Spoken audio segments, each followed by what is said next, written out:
Gema deklarasi Kim Dokja di dalam pub seolah-olah menghentikan aliran waktu di seluruh kompleks industri Siswits. Kata-kata "aku adalah seorang revolusioner" atau pemberontak bukanlah sekedar kalimat biasa. Di dunia iblis, itu adalah pemicu bagi salah satu skenario paling berdarah dan paling penting dalam hierarki Starstream. Warga yang tadinya meringkuk ketakutan kini menatap Dokja dengan ekspresi yang sulit dijelaskan. Campuran antara pemujaan terhadap seorang pahlawan dan kengerian melihat orang mati yang berjalan. Bagi mereka, mengaku sebagai pemberontak di depan seorang algojo adalah tindakan bunuh diri yang paling murni. Namun, di balik ketenangan wajahnya, Dokja menerima pesan sistem yang hanya bisa ia dengar. "Kau bukan seorang pemberontak." Pesan ini adalah pengingat pahit bahwa statusnya saat ini masihlah seorang pengasing, makhluk di luar skenario yang tidak memiliki tempat resmi dalam narasi utama dunia iblis. Secara hukum sistem, Dokja telah melakukan kebohongan publik. Namun, Dokja tahu betul bahwa di dunia ini, kebenaran objektif kalah penting dibandingkan dengan probabilitas. Jika cukup banyak orang yang percaya dan jika tindakannya sesuai dengan narasi seorang pemberontak, maka sistem dipaksa untuk merespon. Sang algojo, sosok raksasa dengan sabit berantai, melangkah maju dengan suara logam yang mengerang. Ia tidak peduli apakah Dokja berbohong atau tidak. Tugasnya adalah mengeksekusi siapapun yang berani menantang otoritas Duk. Atmosfer di dalam pub menjadi begitu berat hingga Jang Hayung merasa paru-parunya seperti dihimpit oleh beton. Dokja merasakan getaran di tangannya, bukan karena takut, melainkan karena tubuh barunya sedang berteriak akibat penggunaan kekuatan yang melampaui batas stabilitasnya. Ia menyadari bahwa ia tidak bisa memenangkan pertarungan fisik murni melawan algojo dalam kondisi tubuh yang retak seperti ini. Ia harus menggunakan aturan main skenario untuk menang. Algojo mengangkat sabitnya, memicu keterampilan tanda kematian.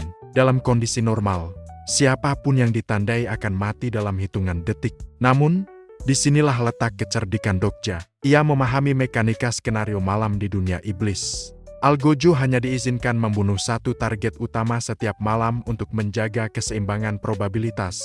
Dengan mengaku sebagai pemberontak, Dokja memaksa algojo untuk memfokuskan seluruh kapasitas tempurnya kepada dirinya, sekaligus memberikan perlindungan bagi warga lainnya. Ia sedang melakukan tangking naratif. Tiba-tiba, percikan cahaya keemasan muncul di antara Dokja dan sang algojo. Pesan sistem kembali berkedip, deklarasimu telah mempengaruhi skenario utama dari kompleks industri Siswits. Karena keberaniannya sistem mulai mengakui adanya anomali. Dokja menggunakan momen kebingungan sang algojo untuk melakukan serangan balik yang cepat. Ia tidak menggunakan pedang, melainkan memanipulasi aliran energi dari fragmen cerita master pedang yang ia serap sebelumnya. Cahaya biru elektrik meledak saat tangan Dokja menangkis sabit besar tersebut, menciptakan gelombang kejut yang memecahkan seluruh gelas di dalam pub. Sang algojo menggeram, suaranya seperti gesekan batu nisan. Ia menyadari bahwa pemberontak di depannya ini memiliki kekuatan yang tidak masuk akal bagi seorang penghuni kompleks industri. Namun, sebelum pertarungan berlanjut ke tahap yang lebih mematikan, suara seruling yang suram mulai terdengar dari kejauhan, tanda bahwa waktu malam akan segera berakhir.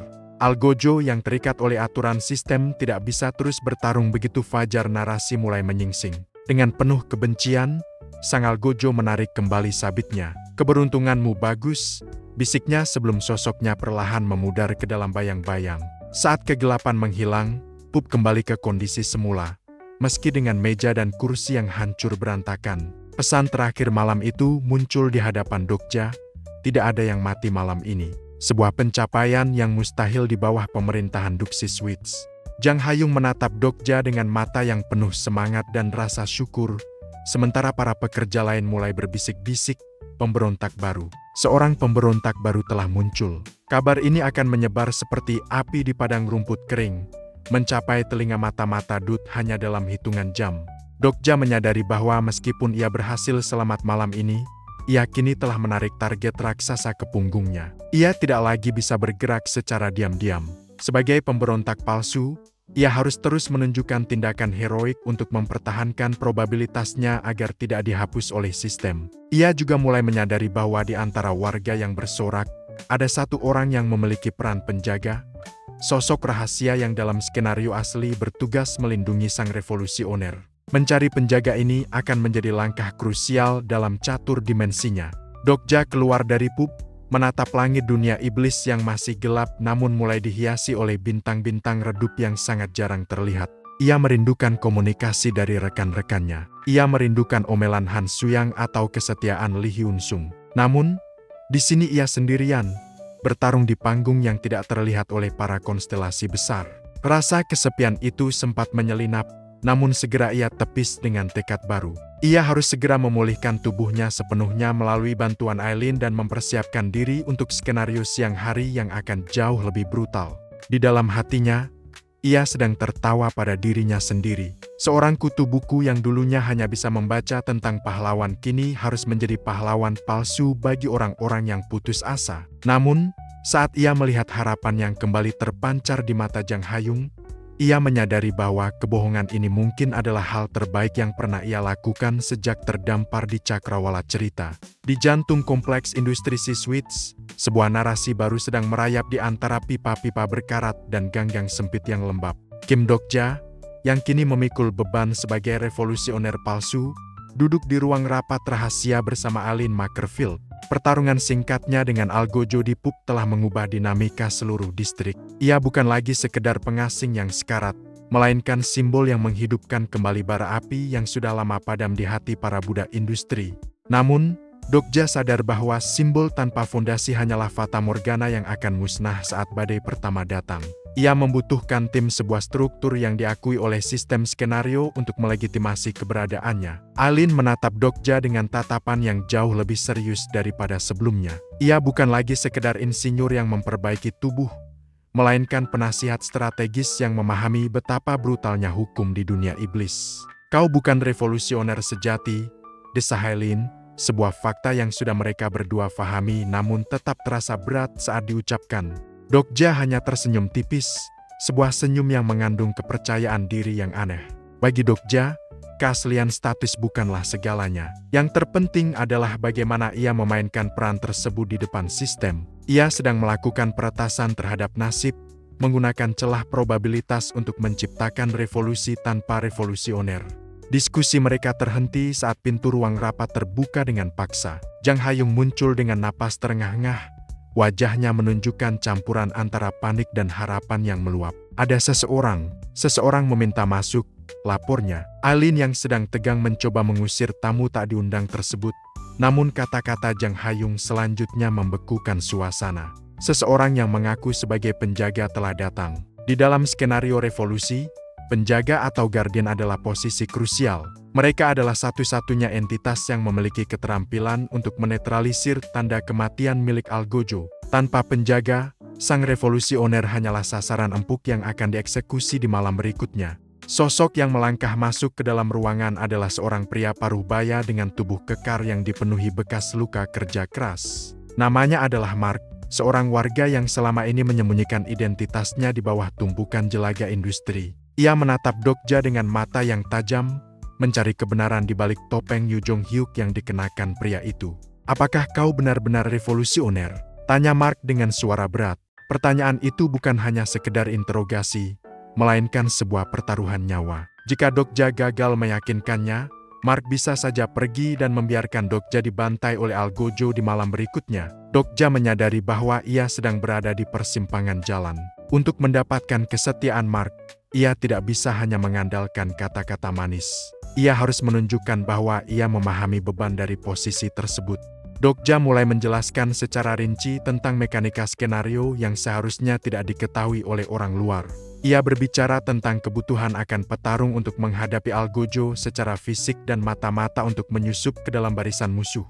Pengetahuannya yang mendalam tentang ways of survival membuatnya tampak seperti seorang nabi di mata Mark dan Aileen. Ia tidak hanya menawarkan janji kebebasan, tetapi sebuah rencana konkret untuk meruntuhkan Duk Siswits.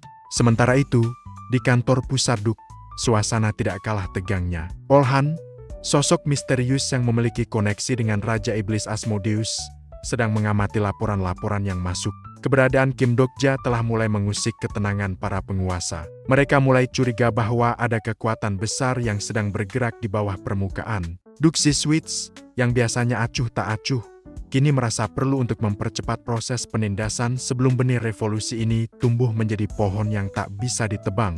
Kembali ke ruang rapat, Dokja mulai memetakan posisi-posisi yang masih kosong. Ia melirik Jang Hayung, pemuda yang memiliki potensi luar biasa namun belum menyadarinya. Dalam benak Dokja, Jang Hayung bukan sekedar asisten. Ia adalah kandidat terbaik untuk posisi yang akan menghubungkan dunia iblis dengan dimensi lain.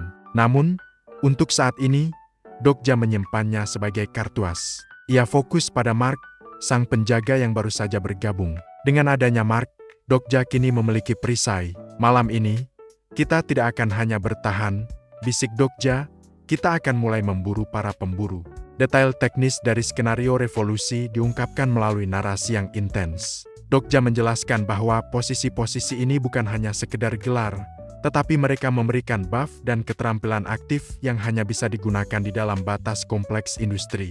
Ini adalah permainan strategi real-time di mana taruhannya adalah eksistensi mereka sendiri. Alin mulai merasa bahwa mungkin pria gila di depannya ini benar-benar bisa membawa perubahan yang mustahil. Harapan adalah komoditas yang paling berbahaya di dunia iblis, dan Dokja sedang membagikannya seperti racun yang manis kepada semua orang di sekitarnya. Dokja berdiri di jendela bengkel, menatap menara Duk yang menjulang tinggi di kejauhan, memancarkan cahaya ungu yang mengintimidasi. Ia tahu bahwa pengakuannya sebagai pemberontak telah memicu mekanisme otomatis dari Starstream. Duk akan mengirimkan lebih banyak algojo, dan mungkin para bangsawan iblis sendiri akan turun tangan. Namun, Kim Dokja tersenyum. Ia telah memiliki penjaga, ia memiliki insinyur, dan ia memiliki identitas paling menakutkan di dunia. Yu Jong-hyuk akan menjadi nama yang menghantui mimpi buruk Duxi Switch mulai malam ini.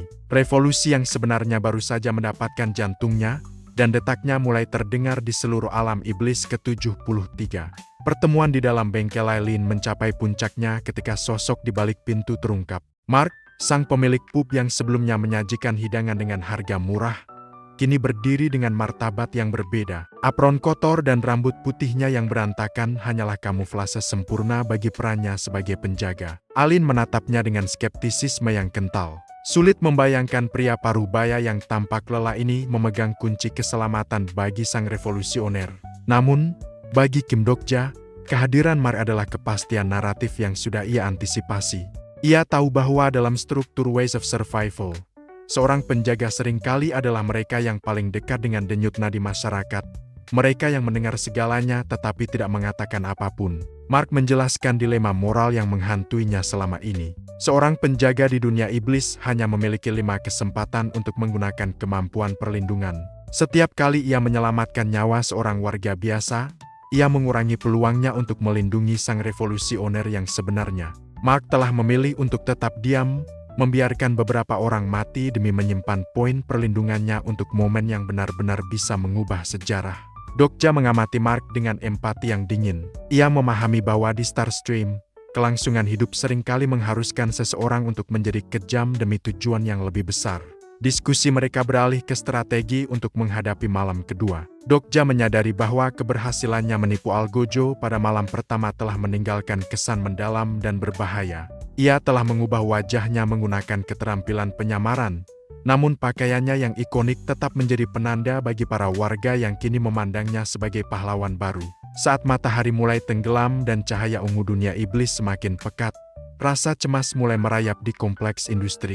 Warga bersorak saat Dokja melangkah ke jalanan, sebuah tindakan yang ia lakukan dengan berat hati karena ia tahu sorakan mereka adalah lonceng kematian yang memanggil para algojo. Malam kedua telah tiba. Suara seruling yang melengking dan suram kembali membelah keheningan. Kali ini, para algojo tidak datang sendirian. Mereka muncul dalam kelompok yang lebih terorganisir, seolah-olah telah menerima instruksi baru dari otoritas yang lebih tinggi. Dokja berdiri dengan menantang, siap untuk menerima serangan apapun. Mark telah bersiap di suatu tempat di bayang-bayang, siap mengaktifkan perlindungannya begitu sabit algojo bergerak. Dokja merasa percaya diri. Ia adalah sang revolusioner palsu, dan secara logis, dialah satu-satunya target yang bisa memberikan poin bagi para eksekutor tersebut. Aku di sini, tantang Dokja saat para algojo mengepungnya. Kalian tidak bisa membunuhku, namun kalian masih berkumpul di sini. Namun, jawaban dari para algojo membuat jantung Dokja berdegup kencang karena firasat buruk. Kau adalah revolusioner, geram salah satu dari mereka, tetapi orang yang akan mati bukan revolusioner. Tiba-tiba, Dokja menyadari lubang besar dalam strateginya. Para algojo bukanlah mesin tanpa otak. Mereka adalah bagian dari sistem yang berevolusi. Jika mereka tidak bisa membunuh sang revolusioner karena perlindungan penjaga, mereka akan membunuh cerita di sekitarnya. Mereka akan menghancurkan semangat revolusi dengan membantai orang-orang yang paling dekat dengan sang pemimpin. Dokja menoleh dengan panik, matanya mencari keberadaan Jang Hayung. Pemuda itu berdiri tidak jauh darinya, wajahnya membeku karena ketakutan saat salah satu algojo mengayunkan sabitnya, bukan ke arah Dokja, melainkan ke leher Jang Hayung. Momen itu terasa seperti slow motion. Dokja menyadari bahwa Mark, sang penjaga, secara instingtif akan memfokuskan seluruh energinya untuk melindungi Dokja, sesuai dengan tugas utamanya. Jika Mark melindungi Jang Hayung, Dokja akan terbuka. Jika Mark melindungi Dokja, Jang Hayung akan mati. Ini adalah jebakan psikologis yang dirancang oleh Duxi Switch melalui para algojonya. Di tengah kepungan cahaya putih hukuman pengasingan yang masih sesekali meledak dari tubuhnya, Dokja harus membuat keputusan dalam sepersekian detik. Dokja menyadari bahwa menjadi seorang Yu Jong Hyuk berarti harus siap mengorbankan rekan-rekannya demi gambaran besar. Namun, Kim Dokja bukanlah Yu Jong Hyuk. Ia memiliki keterikatan yang aneh dengan karakter-karakter yang ia temui, bahkan jika mereka hanya karakter dalam sebuah cerita yang ia baca. Jang Hayung adalah kunci masa depannya, komunikator yang ia butuhkan untuk menghubungi bumi. Kehilangannya sekarang berarti kegagalan total bagi rencananya untuk kembali. Dokja berusaha memecah batasan kecepatannya sendiri. Ia tidak bisa lagi hanya mengandalkan Mark. Ia harus mengintervensi secara langsung, meskipun itu berarti memaksakan tubuhnya yang belum sinkron sempurna ke dalam pertempuran tingkat tinggi. Sabit hitam yang haus darah itu sudah berada hanya beberapa sentimeter dari kulit Jang Hayung. Cahaya dari Way of the Wind mulai berpijar di kaki Dokja saat ia melesat, mencoba menantang hukum probabilitas yang telah ditetapkan oleh para penguasa dunia iblis. Jangan berani-berani menyentuhnya, geram Dokja. Suaranya bergema dengan otoritas konstelasi yang mulai bangkit kembali di tengah keputusasaan. Langit dunia iblis ke-73 pada malam kedua ini terasa lebih menyesakkan daripada biasanya. Kim Dokja, yang baru saja memaksakan tubuhnya untuk menyelamatkan Jang Hayung, berdiri terengah-engah dengan pedang Unbroken Fate yang bergetar di tangannya. Di sekelilingnya, jeritan warga yang terluka membelah kesunyian malam. Ini bukanlah perkembangan yang ia harapkan. Dalam ingatannya tentang regresi ke-111 di Ways of Survival, para algojo seharusnya kehilangan arah setelah gagal membunuh revolusioner di malam pertama. Namun, malam ini, mereka bergerak dengan presisi yang mengerikan, seolah-olah ada tangan tak kasat mata yang sedang menggerakkan mereka di atas papan catur. "Awas!" teriak Aileen dari kejauhan. Namun Dokja sudah lebih dulu menyadari anomali tersebut. Pesan sistem muncul dengan nada peringatan. Guncangan pertempuran membuat konfigurasi ceritamu tidak lengkap. Fragmen cerita yang ia kumpulkan di tempat sampah, lengan master pedang, jantung naga, bahkan fragmen konyol seperti wajah Casanova yang mati karena hubungan seksual mulai bergeser dan saling beradu di bawah kulitnya. Rasa sakitnya seperti ribuan jarum yang menusuk dari dalam. Dokja menyadari bahwa Duxi Switch bukanlah seorang ahli strategi. Ada entitas lain, seseorang yang jauh lebih licik, yang telah memberikan perintah kepada para algojo, biarkan sang revolusioner hidup, tetapi hancurkan semua orang di sekitarnya. Ini adalah taktik penghancuran moral. Di dunia iblis, sebuah revolusi bukan hanya soal kekuatan fisik, tetapi soal cerita dan reputasi. Jika seorang revolusioner tidak mampu melindungi pengikutnya, maka narasi kepahlawanannya akan runtuh. Para warga yang tadinya memandang Dokja dengan harapan kini mulai menatapnya dengan ketakutan yang bercampur dengan kebencian tersembunyi. Mereka mulai berpikir bahwa keberadaan Dokja hanyalah magnet bagi maut.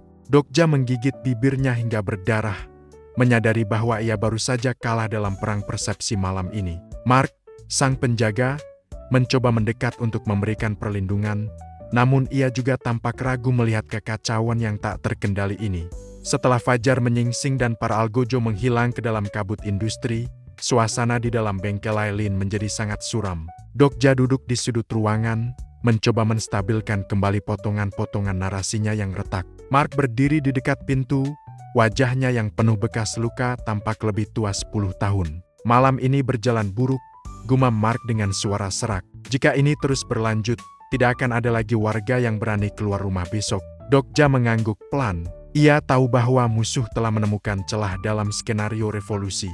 Jika mereka tidak bisa membunuh sang revolusioner karena perlindungan penjaga, mereka akan membuat malam tidak pernah berakhir dengan cara melukai sebanyak mungkin orang tanpa memberikan pukulan mematikan. Musuh tidak akan membiarkan kita beristirahat, kata Dokja, memecah keheningan. Besok, mereka tidak akan menggunakan tanda kematian. Mereka akan mengubah malam menjadi pembantaian tanpa henti sampai fajar tiba. Alin yang baru saja masuk dengan membawa peralatan medis sihir tertegun. Lalu apa yang harus kita lakukan? Kita tidak bisa melindungi semua orang. Dokja menatap ke arah pintu yang tertutup rapat, merasakan ada seseorang yang sedang menunggu di sana. Instingnya sebagai pembaca setia Ways of Survival memberitahunya bahwa variabel berikutnya akan segera muncul. Kita tidak perlu melakukan apa-apa, jawab Dokja tenang. Posisi kedua akan segera muncul. Seolah-olah kata-katanya adalah naskah yang menjadi kenyataan, ketukan pelan terdengar di pintu bengkel. Alin membuka pintu tersebut dan segera mundur dengan ekspresi tegang.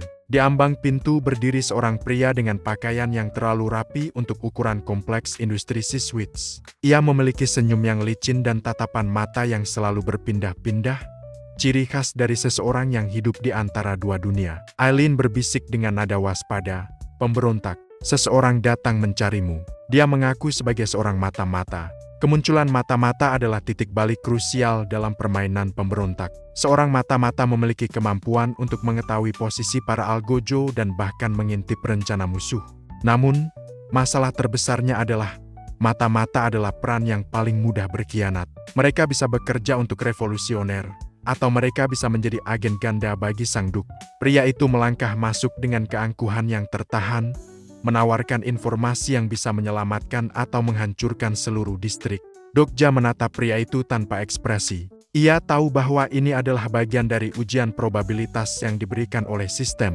Di dunia iblis, sekutu bukanlah seseorang yang bisa kau percayai secara buta, melainkan seseorang yang kepentingannya selaras denganmu untuk sementara waktu. Pria yang mengaku mata-mata itu mulai berbicara tentang identitas asli dari sosok yang menggerakkan para algojo di balik layar.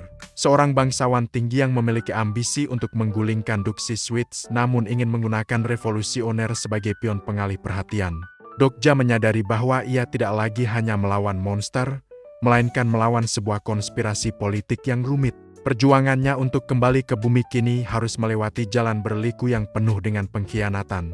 Ia harus memutuskan apakah akan menggunakan informasi dari sang mata-mata dan mengambil risiko ditikam dari belakang, atau tetap pada jalannya sendiri dan melihat warganya dibantai satu persatu.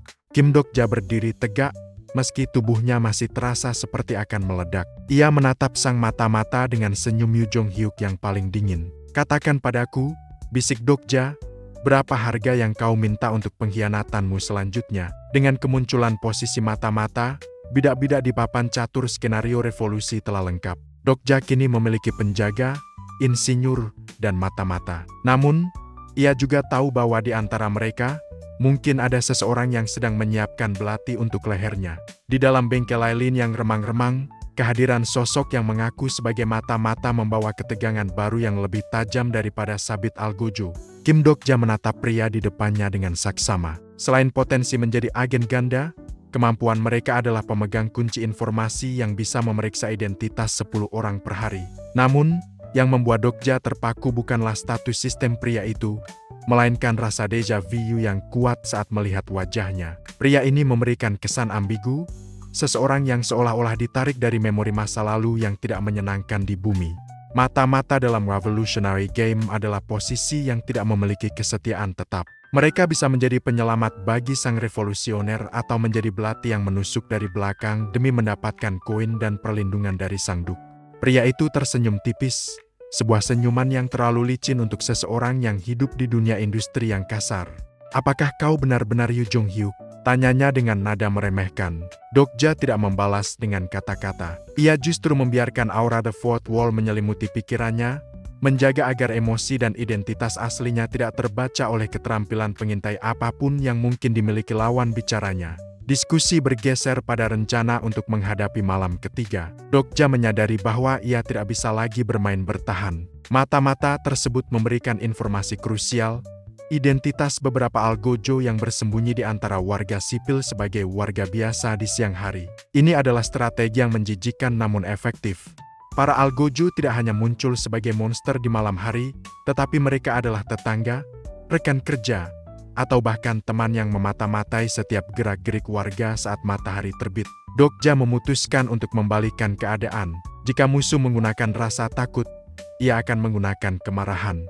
Saat fajar menyingsing sepenuhnya di kompleks industri Siswitz, Dokja melangkah keluar bersama Mark dan sekelompok kecil warga yang masih memiliki keberanian. Ia tidak lagi bersembunyi. Dengan suara yang lantang dan otoritas yang dipinjam dari nama Yu Jong-hyuk, ia mulai menunjuk orang-orang tertentu di kerumunan. Kau, dan kau, ucap Dokja sambil menunjuk 3 pria yang tampak seperti pekerja biasa. Kerumunan berbisik panik, menganggap Dokja telah kehilangan akal sehatnya dan mulai menuduh orang sembarangan. Namun, Dokja memiliki data dari mata-mata dan lebih penting lagi, ia memiliki pemahaman tentang alur cerita. Pengepungan pun terjadi. Di bawah tekanan tatapan Dokja dan kemarahan warga yang mulai tersulut, ketiga pria itu mulai menunjukkan kegelisahan yang tidak wajar. Dokja menggunakan Blade of Belief miliknya, bukan untuk membunuh secara langsung, melainkan untuk memicu reaksi sistem. Benar saja, saat ujung pedang Dokja mendekat, salah satu dari mereka kehilangan kendali dan mengeluarkan sabit tersembunyinya. Pesan sistem, jumlah algojo yang tersisa saat ini, ke-7. Keheningan sesaat pecah menjadi ledakan kemarahan massal. Warga yang selama ini hidup dalam teror tidak percaya bahwa Eren, salah satu rekan kerja mereka yang tampak ramah ternyata adalah salah satu algojo yang membantai mereka di malam hari. Algojo, mereka bersembunyi di sini. Teriakan itu menggema, memicu kerusuhan yang tak terbendung. Rakyat yang tertindas mulai menyerbu dan menginjak-injak para algojo yang identitasnya telah terbongkar. Di depan mata mereka, sosok algojo yang tadinya dianggap sebagai dewa kematian yang tak tersentuh, kini mati dengan cara yang sangat manusiawi, hancur di bawah kaki kerumunan yang marah. Dokja berjalan dengan santai di tengah kekacauan tersebut. Ia melihat seorang pria yang mencoba melarikan diri dari kerumunan, sosok yang sejak tadi mencoba menghasut warga agar meragukan Dokja. Dengan gerakan cepat, Dokja mencengkeram leher pria tersebut. Kau masih memiliki keterampilan hebat untuk menghasut orang lain, bisik Dokja dingin. Pria itu tercekik, matanya membelalak ketakutan. Dokja menyadari bahwa permainan ini jauh lebih dalam. Sang Duk telah menanam agen-agen provokator untuk memastikan revolusi hancur dari dalam sebelum sempat dimulai. Ia tahu bahwa kemarahan rakyat adalah senjata yang paling sulit dikendalikan, namun juga paling mematikan. Dengan membunuh algojo di siang hari, ia telah memecahkan mitos tak terkalahkan yang selama ini melindungi otoritas Duk. Namun, Dokja juga tetap waspada terhadap sang mata-mata. Ia tahu pria itu hanya membantunya karena ada keuntungan yang lebih besar. Di dunia iblis, sekutu hari ini bisa menjadi eksekutor hari esok. Sambil menatap mayat-mayat algojo yang kini tak lebih dari tumpukan daging dan kain hitam, Dokja merasakan tubuhnya semakin stabil. Setiap kali ia berhasil memengaruhi narasi skenario, atribut lemar kirin miliknya bekerja lebih baik dalam mensinkronkan fragmen-fragmen cerita di dalam tubuhnya. Ia mulai merasa seperti sebuah inkarnasi lagi, bukan sekedar pengasing yang memudar. Namun, ia tahu ini baru permulaan. Duk Siswitz tidak akan tinggal diam melihat aset-aset berharganya dihancurkan seperti sampah di jalanan. Dokja berdiri di tengah jalanan yang penuh sesak, dikelilingi oleh warga yang kini menatapnya dengan rasa hormat yang fanatik. Ia telah memberikan mereka kemenangan pertama, sesuatu yang belum pernah terjadi selama ratusan tahun di kompleks ini. Namun, dalam batinnya, Dokja bertanya-tanya tentang identitas sang mata-mata dan rasa deja vu yang terus mengganggunya. Apakah pria itu benar-benar karakter dari novel? Ataukah ada seseorang dari masa lalunya di bumi yang juga terlempar ke dunia iblis? Dengan tatapan tajam ke arah menara Duk yang menjulang, Dokja bersiap untuk langkah berikutnya.